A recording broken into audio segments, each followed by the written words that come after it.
Welcome in, everybody. It's the Coach Matthew Mitchell Show. I'm your host, Coach Matthew Mitchell. So good to be with you again on the podcast. We are excited for this week's show, and we are going to teach you in this week's episode how to build psychological safety for your team using the winning tools. Going to use the winning tools, honesty, hard work, and discipline to teach you how to build this very, very important trait that successful teams possess, and that is psychological safety. And before we get into the content, I want to remind you that my best-selling USA Today bestseller selling book, Ready to Win, is available for you to help you develop your preparation, how great leaders succeed through preparation. That's Ready to Win. You can get that wherever books are sold, and you also can get in touch with us at The Winning Tools at CoachMatthewMitchell.com. You can find out information on our speaking, our coaching, our workshops, and our mastermind. We have a lot of ways to get involved with you in your personal growth, in your leadership, in your business, to help you get ready to win and make 2025 a very successful year. So let's dive into the content. Why is this important? Why is this subject on my mind? It is January. It's the middle of January. We are into the second full week of our journey through the new calendar year. And we have now moved beyond the holidays, and we're back in full swing. And it is time to make sure we are ready to win. And so the reason I was thinking about this subject of psychological safety was January was always a very, very important month for a college basketball team, especially one that is trying to be at a championship level, and that's what we were able to get to and stay at for a sustained success for a long period of time at the University of Kentucky when I was the head women's basketball coach there. January was when it really began the part of the season where you entered into your conference play. So before January, most of those games, and when I was coaching the SEC, almost all of the games that you played were called non-conference games, and they were certainly very important as you try to develop your team and build your resume. And in college basketball, the resume you were trying to build not only was to be a championship team, but one of the measures of success was making the NCAA tournament at the end of the year. Being one of the 64 teams, the tournament's now 68 teams.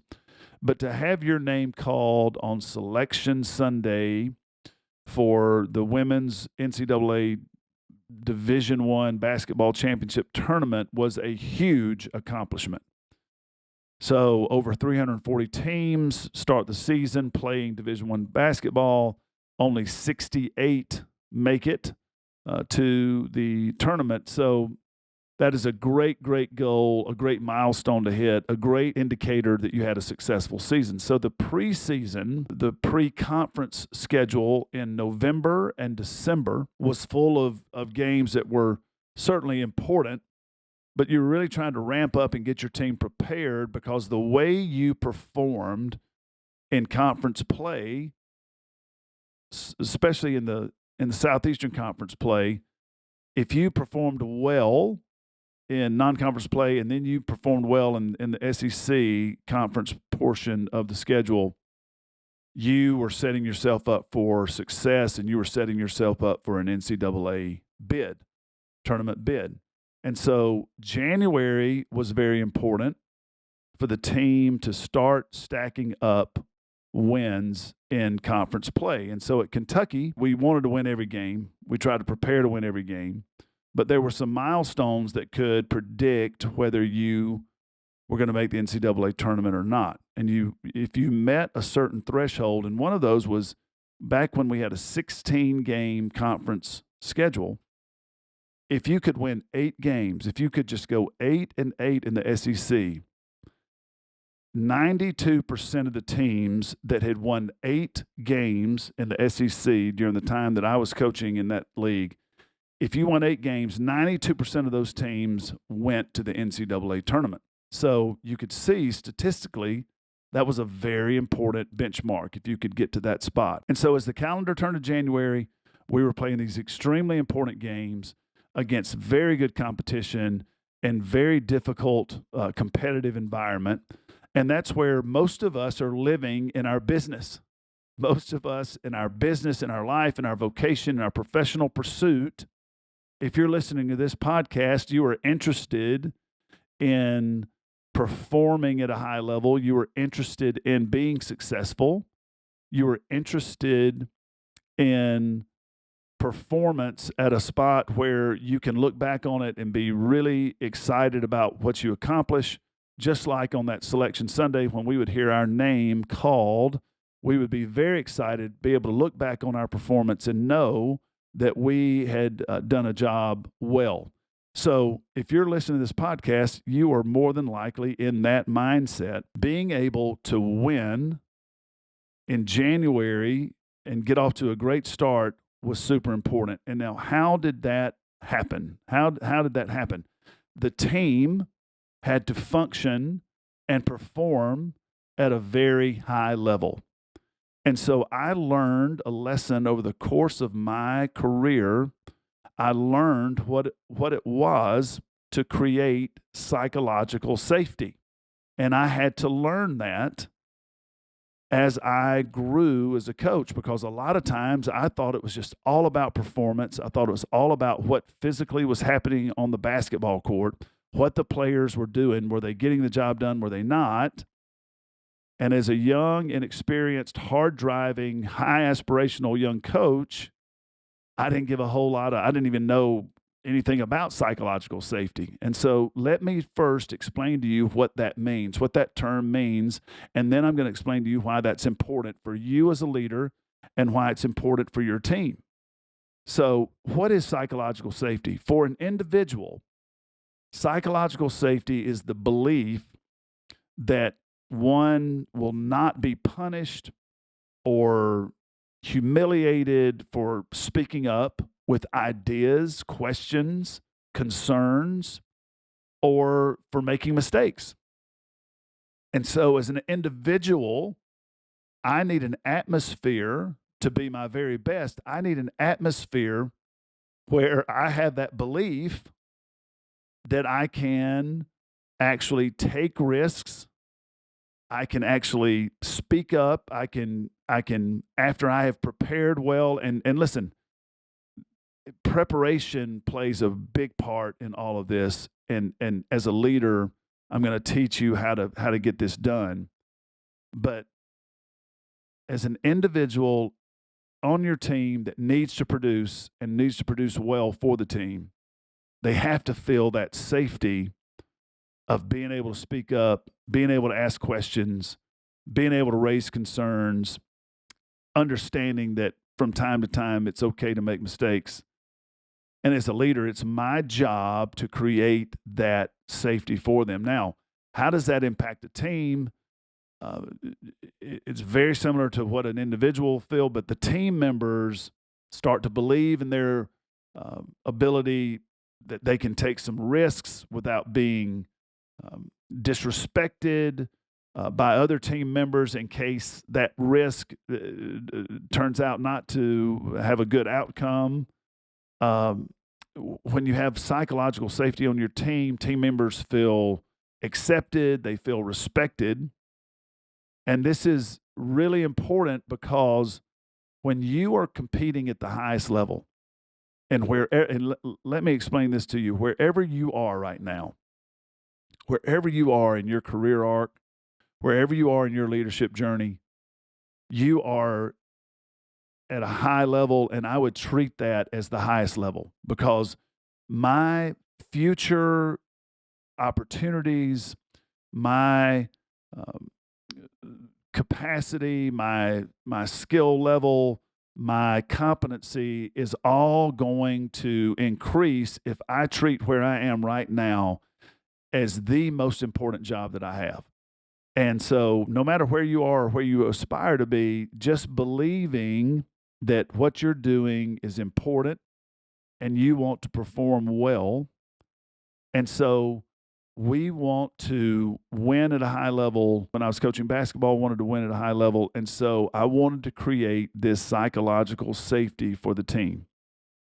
So, let's take the winning tools and let's review the winning tools: honesty, hard work, discipline. These are the principles that anchor us and guide and inform our work here at the Winning Tools, and that help and it helped me build two very successful Division I basketball programs. And so that focus on honesty, hard work, and discipline, I'm going to teach you today how you can create psychological safety for your team using the Winning Tools. So let's take honesty. How do I deploy honesty? How do I activate honesty as a winning tool to create psychological safety? And so what I do is I am honest with the team members and with my staff, with myself. I am honest and clearly define and communicate what the expectations are. That's the first step to creating psychological safety. Everyone on the team needs to know what is expected.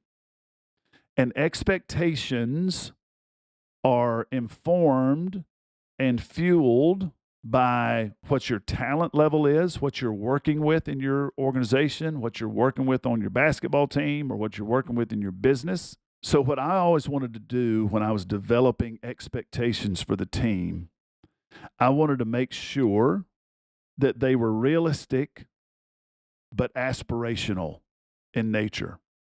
So I always wanted to put down very high expectations, and I wanted to get right up to the line of high expectations, but they didn't cross over into unrealistic expectations. When I evaluated the team, I wanted to make sure that I set the expectations clearly, honestly for them, letting them know that the expectations were going to be very high, but they had it in them to get it done. And they may not even believe that they could get it done, but what they needed to know is that I believed they could get it done, and I was going to be there to support them and to help them and to coach them. But I had to set those expectations, and I had to communicate those very clearly and honestly. Here's something that I want to give you as far as honesty goes and setting expectations. Think about what your team is capable of and try to get them to focus on being their very best, the best version of what your team can be. And when you start looking at that in an honest way, and you look at your team and you figure out what would our best look like. Let me give you this example. When I was coaching at Morehead State, we would go every year. We would play teams that had more talent than us. So we went on the road my first year and played at Mississippi State. We were in the OVC, Ohio Valley Conference, great conference, really good basketball players, not as physically gifted as players in the Southeastern Conference, the SEC, where Mississippi State was residing. Second year, we went down to the University of Florida. There in the Southeastern Conference, we're in the Ohio Valley Conference. We had very good players for the Ohio Valley Conference that worked their tails off and won a bunch of games, but not as physically gifted as the players on Florida or Mississippi State and the SEC. So the expectation we put on them was we were going to go try to win the game, but the main focus was playing our very best. We wanted to show up and we wanted to give our best, and then we would evaluate where we were after the game. So honestly setting expectations. What is your team capable of? And then try to push them toward being their very best. We use the winning tool of honesty to set clear expectations. So then the second winning tool is hard work.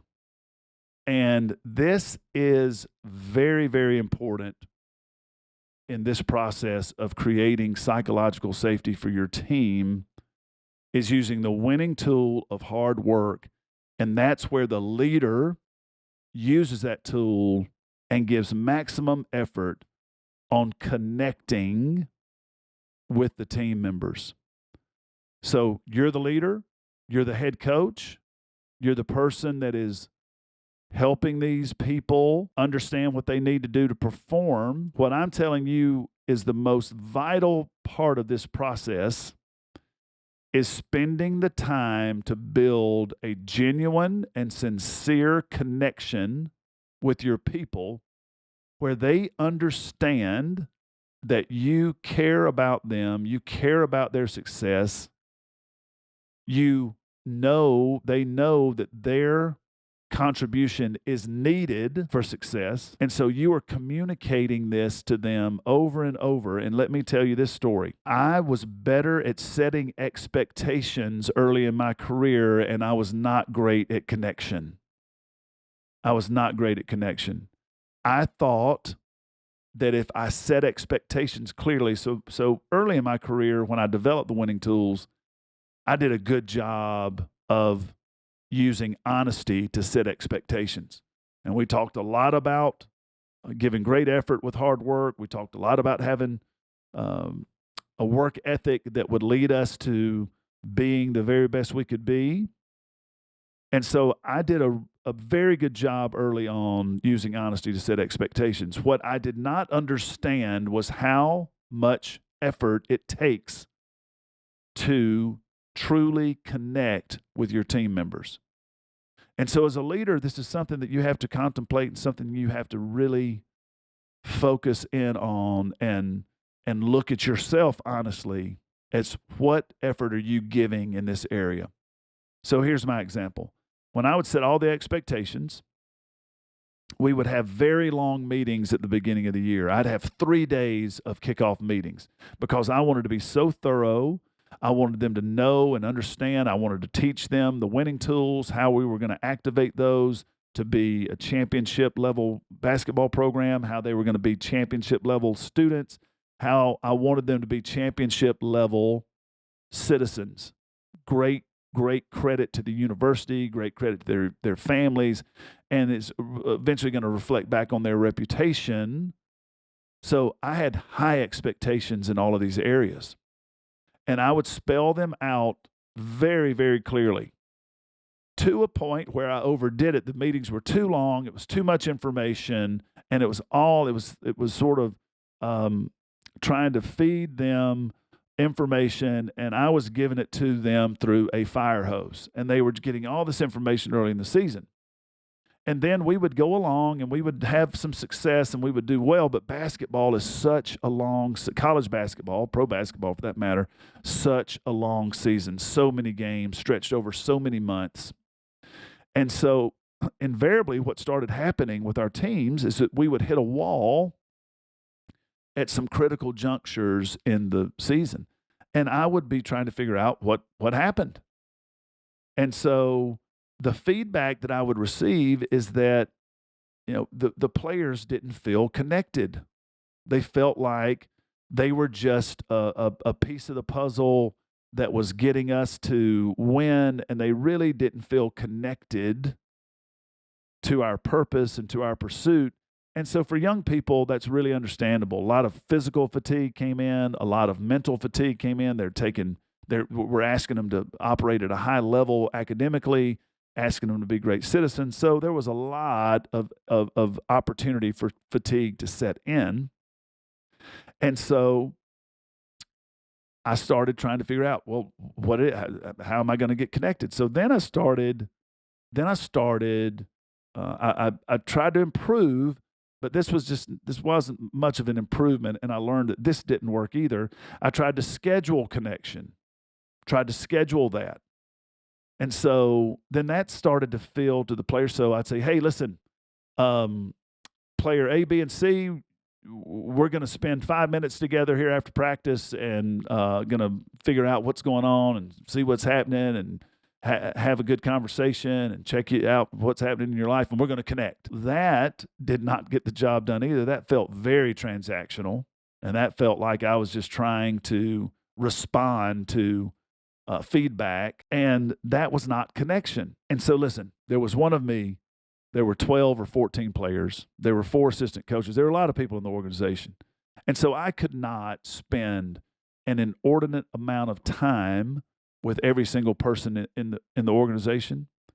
So what I learned on truly connecting were 2 things were really, really important. So first thing, quality time over quantity. So I was never going to be able to spend enough time with every single person, or I wasn't going to be able to spend large chunks of time with every single person in the organization. So the time that I did interact needed to be quality. And the second thing, the way quality is activated is through sincerity. And so I had to become really sincere, and I had to understand as a leader, if I wanted my team to perform at the level that I believed they could perform at, and we could be championship level, then I needed to sincerely care about the players as people. And so I had to start doing everything that I could, and this is where it takes a lot of effort. This takes a lot of effort and a lot of intention to think about ways as the leader. You've got a million things on your mind, But here's one of the top things that need to be on your mind is your people. And so in this example, it was the players. And so whatever equivalent that is for you in your business, your customers, your staff members, your team members, whoever that is, when you sincerely start to make connection a priority, they will feel that. And so when you get absorbed and consumed with all of the technical aspects of your job, and we all have them, so many times that is a barrier to you sincerely connecting with your people. And so I started trying to become much more sincere in my interactions, taking some time to connect. And that takes quite a bit of effort. But I'm telling you, if you're a leader that wants to play and perform at the highest level, the investment in your people and the investment in this connection and the hard work that you using the winning tool of hard work, the effort you give in this area of truly connecting with your team members and letting them know, that's going to create psychological safety, and you are going to produce and perform at a level that you probably can't even imagine right now. And so one of the great hallmarks of the Kentucky program is that we signed really good players, but we never had the number 1 recruiting class. We never had the number 1 ranked recruiting class in the country. Oftentimes, our team, the sum of our parts was great. The sum was greater than our parts. And we were able to beat teams with more talent, and we did it over and over and over because we were able to create a true team that believed they could take risks, knew they were respected by each other, they felt accepted and respected, and we had created psychological safety. And so hard work, connection is so important to use the winning tool of hard work. And then finally, the winning tool of discipline. The way that you use this tool to build psychological safety for your team is the discipline of evaluation. And so this is so important. I want you to understand, you can't create an atmosphere, and this is not sincere, of that everything's great, everything's going to be okay, there's no way we can do anything wrong, and you're just trying to create this concept that I see over and over in leadership, thinking that if I create 100% happiness, an atmosphere of 100% happiness, then everything's going to be all right. And I want to tell you that is going down the wrong road. As a leader, if you're trying to please everyone all the time, that will never, ever, ever get you to a place of psychological safety. Your team members will read through that, and they might be getting what they want in the short term, but they will never get what they need in the long term, and that's sustained success. And so the discipline that it takes to truly evaluate what's going on with the team and delivering the truth to them of where the performance is, where we are meeting expectations. Are we meeting the expectations? Are we falling below? Are we exceeding the expectations? But a clear, disciplined approach to evaluation will be the glue that holds your team together and will be the glue that keeps this psychological safety intact, that's going to lead you to winning more and to winning at a higher level and winning in a sustained fashion. So we don't want to have one good season. We don't want to have one good game. We don't want to have one good week. We don't want to have one good month. You know, that month of January was so important. It's important for us right now in our businesses. January is important, but so is February, and so is March, and so is April. And we want to sustain success over time. And so the discipline that it takes to give a clear picture of what's going on in your business, evaluation is that secret sauce there that's going to hold everything together. So a quick review: psychological safety for team members. They believe they can take risks without being shamed, disrespected by anybody on the team, any team member. And they feel accepted and respected. They are willing to speak up with ideas. They'll come to you with questions, concerns. They're not scared to make a mistake. And when we create this atmosphere and we use the winning tools to do it,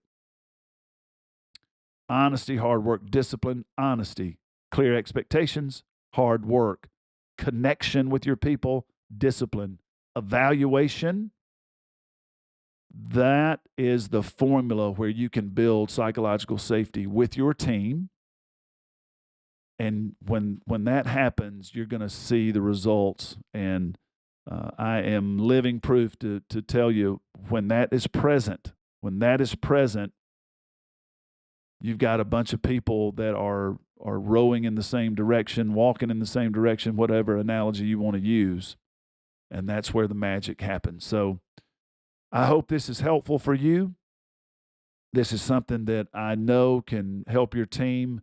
Would love to come help your team. Would love to come into your business and help you develop your teamwork, develop your principles, serve your mission, and would love to do that in 2025. You can go to coachmatthewmitchell.com to find out everything we're doing. We're right here in the middle of January, and it is never too late to sign up for our 20-day habit builder, our Ready to Win challenge. 20 days of habit building that will transform your life, and you can find that at coachmatthewmitchell.com, and would love for you to join that challenge. We have a great free resource that helps you walk through that challenge, and you can always go back and listen to the January 1st podcast to get all the details there.